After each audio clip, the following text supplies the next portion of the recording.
মেয়ের রেজাল্ট আনতে। এর আজকে অগ্নি পরীক্ষা হবে। ও প্রতি বছর ভালো রেজাল্ট করে, পড়াশোনা ভালো করে, কিন্তু 6-এ উঠে ডানা গজিয়ে গেছিলো। তাই এবছরে কি হবে জানি না, টেনশানে আছি। বেরিয়ে পড়েছি আমরা স্কুলের দিকে। এখন দেখতে পাচ্ছেন রাস্তায় রয়েছি। বেশিক্ষণ না আমাদের এখান থেকে স্কুল 10 মিনিটও লাগে না যেতে। গাড়ি করে গেলে, হেঁটে গেলে তো লাগবেই 15 মিনিট। তা বেরিয়ে পড়েছি মেয়ের রেজাল্ট আনতে। কী করে না করে সবই আপনাদেরকে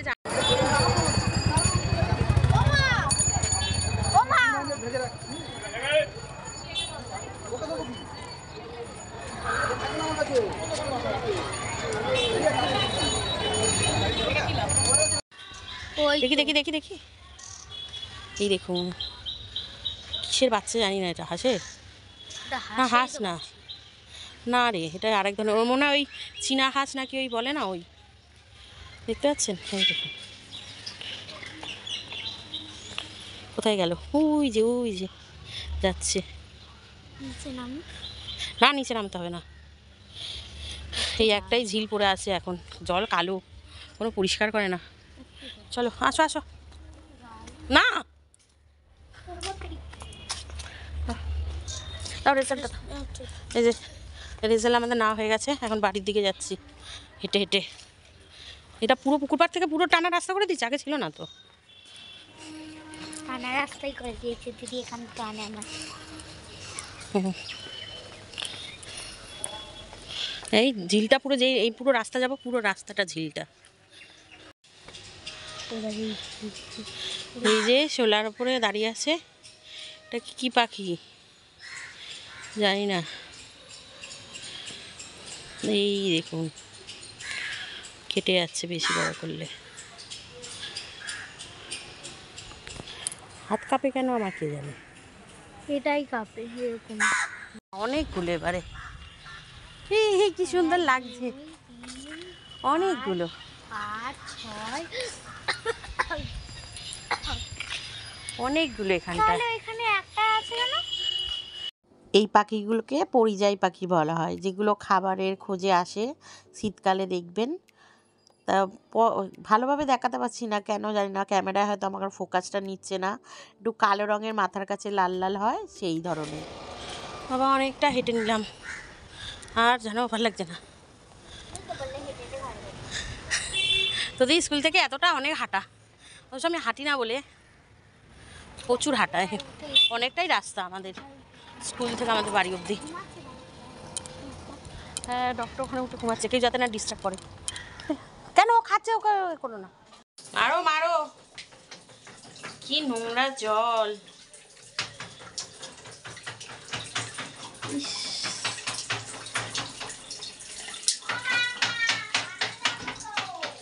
এত ট্যাঙ্কে নোংরা জমেছে রিজার্ভারে, বললে ফ্ল্যাটের লোকরা কেউ কথা শোনে না।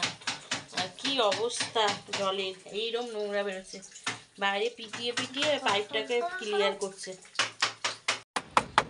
ওই লম্বাটাই বেশি পেটাও। হ্যাঁ ওটা পেটালেই জলটা বেশি হচ্ছে, নোংরা বেরোচ্ছে। ঘর তো দেখুন কি অবস্থা, কারণ 1টা বাজতে যায়। শুধু সেই 10:30 থেকে কত শুধু জামা কাপড় কাচাকুচি করেছে। 2 দিন কাচা হয়নি, তাই এই করতে নাকি ওনার সে 1টা বেজে গেছে। 10:30 থেকে 12:30। আর মাছ এনেছি, মাছগুলো ধোবো। আগে ভাত খাই, আমি সকাল থেকে কিছু খাইনি, যা কালকে রান্না করেছিলাম ভিটুলির তরকারি সেগুলো দিয়েই ভাত খাবো। চলুন দেখাই। এই যে কালকে করেছিলাম ভিটুলি শুকো মাছ দিয়ে চচ্চড়ি, আর এখানে করেছিলাম সর্ষে বাটা, সিমের সর্ষে বাটা, আর এই যে চাটনি করেছিলাম। আমি এই দিয়ে ভাত খাবো, খিদে পেয়েছে খুব আমার।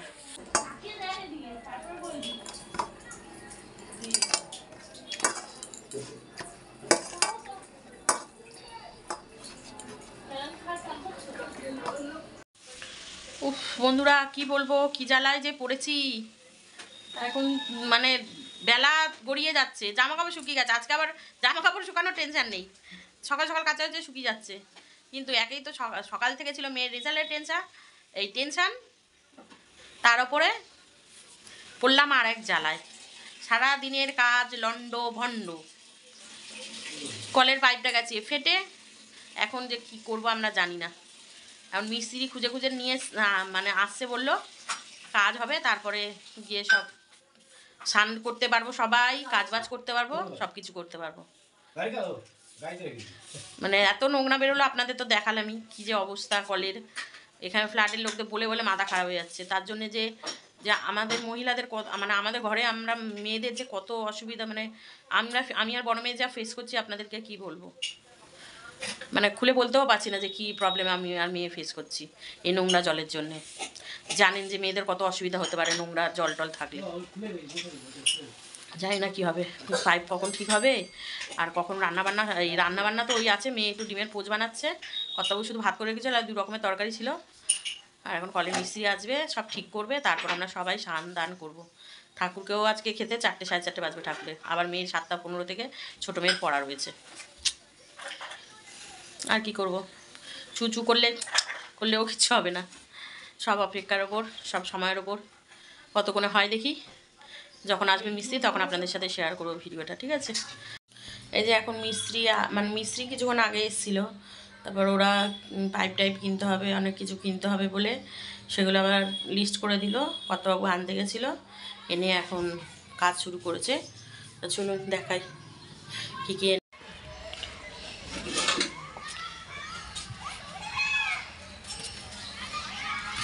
এবার এই গাছগুলো মরে গেল কেন কে জানে, সব কটা গাছ মরে গেছে। ম্যাও ম্যাও ম্যাও ম্যাও মামা।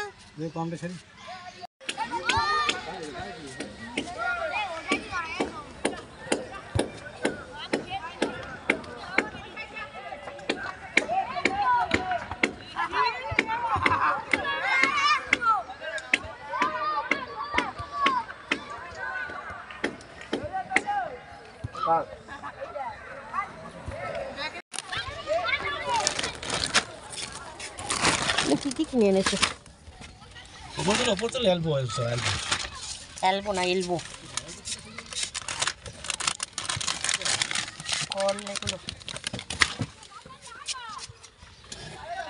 ইটগুলো ওইদিকে রাখলে আসা যাবে।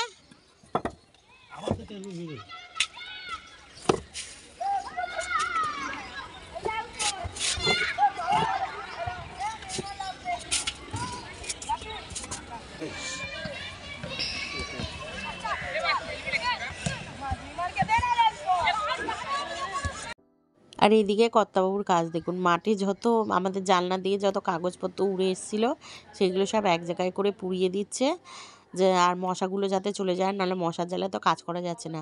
আর প্রোমোটার আমাদের পাইপগুলো তো খুব সরু দিয়েছিল, সেই পাইপগুলোতে এত কাদা জমে গেছে, পাইপটা খুলে নেওয়া হয়েছে, মোটা একটা পাইপ দেওয়া হয়েছে এর বদলে।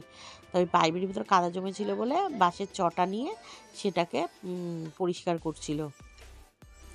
আর এদিকে বাইরে যে কলটা ছিল সেই কলটা, এই ঘরের ভিতরে যে কলটা ছিল সেটা বাইরে লাগাবো, আর নতুন কলটা ঘরের মধ্যে লাগিয়ে দিচ্ছি, তাহলে ভালো লাগবে। অনেক দিন ধরে তো ওই কলটা ইউজ করছি, তা পুরোনো কলটা বাইরে দিয়ে দিচ্ছি। আর অনেক দিন ধরে ইচ্ছে ছিল বাইরে একটা কল করব গাছের জল দিতে, নতুন লাগানো হলো গাছগুলোতে, নতুন বেরও করলাম এই শাওয়ারটা যেতে হয়। এই পুরোনো শাওয়ারটা খুলে খুলে বেরিয়ে আসছে, কাজে আর লাগছে না, তো এটা ধুয়ে যত্ন করে রেখে দেবো, পরে দেখা যাবে কী হবে না হবে।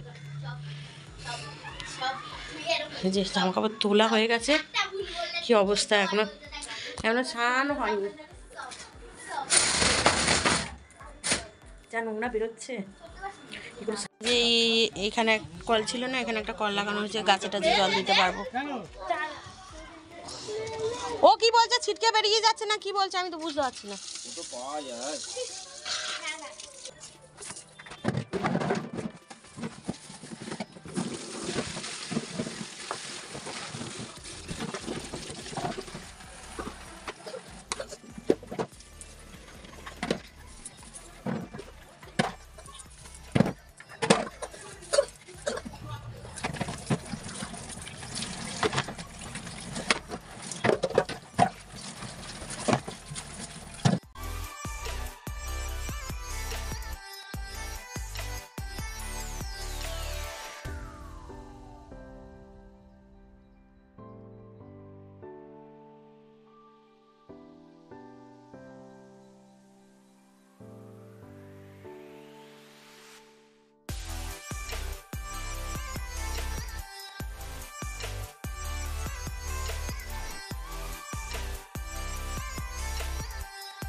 স্নান দান সেরে ফ্রেশ হয়ে আপনাদের সামনে আসলাম। আর এই যে একেবারে স্নান করে সকালের কুর্তিটা পরে নিয়েছি, যেটা রেজাল্ট আনতে গেছিলাম মেয়েকে নিয়ে, ওটাই পরে নিয়েছি। কারণ কি একটু পরে মানে 7:15 থেকে ক্লাস, তো 5 মিনিট আগে তো যেতে হবে। তো রেডি হয়ে নিয়েছি, আর এ করলাম না। আর সারাদিন যা ধকল গেল দেখলেন তো। আর আজকে এমন তাল হয়েছে আপনাদেরকে কি বলবো। খাওয়ার জলও যেরকম মাত্র 4টে বোতল ছিল, খাওয়ার জলের বোতল যে বোতলগুলো ধুয়ে দিয়েছি দেখতে পাচ্ছেন, এই দেখতে পাচ্ছেন 4টে মাত্র জলের বোতল ছিল, খাওয়ার জলও নেই। আর এটা তো পাইপটা গেছেই, আর ট্যাঙ্কে জল ভরতে পারছিলাম না। আর আমাদের জন্য আরও সবারই প্রবলেম হয়েছিল। তো চাবিটাও আমাদের একদম নিচে করে নিলাম, ওই ছাদে যেতে ঠেঙিয়ে ঠেঙিয়ে ছাদে যাওয়ার থেকে এইখান থেকে এই পিলিয়ারে এই পাশ থেকে পাইপ গেছে আমাদের, ওইখান থেকে দেখেছেন কোথায় কাজ হচ্ছিলো, ওখানে একেবারে চাবিটা উপরে একটু করে নিয়েছি, ভালো হয়েছে। আর বোতল ধুলাম এই যে, তারপর দেখাচ্ছি কী হয়েছে। আমরাও স্নান করলাম আর ঠাকুরও জল পেলো। কারণ কি জল না থাকলে ঠাকুরকে দেবো কী করে বলুন। তা এখন জল পেলাম, বড় মেয়েও স্নান করলো, আমিও স্নান করলাম, করে টোরে নিয়ে আর এই যে আপনাদের সামনে এসেছি। এই যে ঠাকুরকে দেওয়া হয়েছে সব, আর বড়টা শুয়েছে, পড়াতে যাবে, শুলেই তো মাথা যন্ত্রণা করবে বলুন, শুয়ে পড়লো। আর কী কী কাজ করি, ঘর তো পরিষ্কার হয়েছে বলেই তো ঠাকুরটাকে দেওয়া হয়েছে। আর এই যে জলের বোতল তো ধুয়েছি, রেখেছেন, জলের বোতল ধোয়া হয়েছে। আর এইদিকে বাসন ধুয়ে এই যেখানে ঝুড়ি, আর জল ছিল না, সব জল এনেছে কর্তাবাবু। এই যে এখানে 2টো জার, এই যে খাটের তলায় 2টো জার দেখতে পাচ্ছেন, এরকম একটা ঠাকুরের জন্য আলাদা ঠাকুরে রাখা থাকে, ঠাকুরের ওখানটা রাখা হয়েছে। এই বোতলগুলো এখন ভরবো, ভরে টোরে তারপর কাজ সব শেষ হবে। তাহলে এখন রাখি, মেয়েকে পড়তে নিয়ে যাবো, তখন আপনাদের সামনে আসতে পারি, নাও আসতে পারি। আর একটু বাপের বাড়ি যাওয়ার আছে, কি দরকার, বাবা ডাকছে। 9:30 তখন আর যেতে ইচ্ছে করে বলুন, ঠান্ডা পড়েছে, ভাল লাগে না। বলছে না দরকার আয় আয়, দেখি যদি যাই তো ভালো, না গেলেও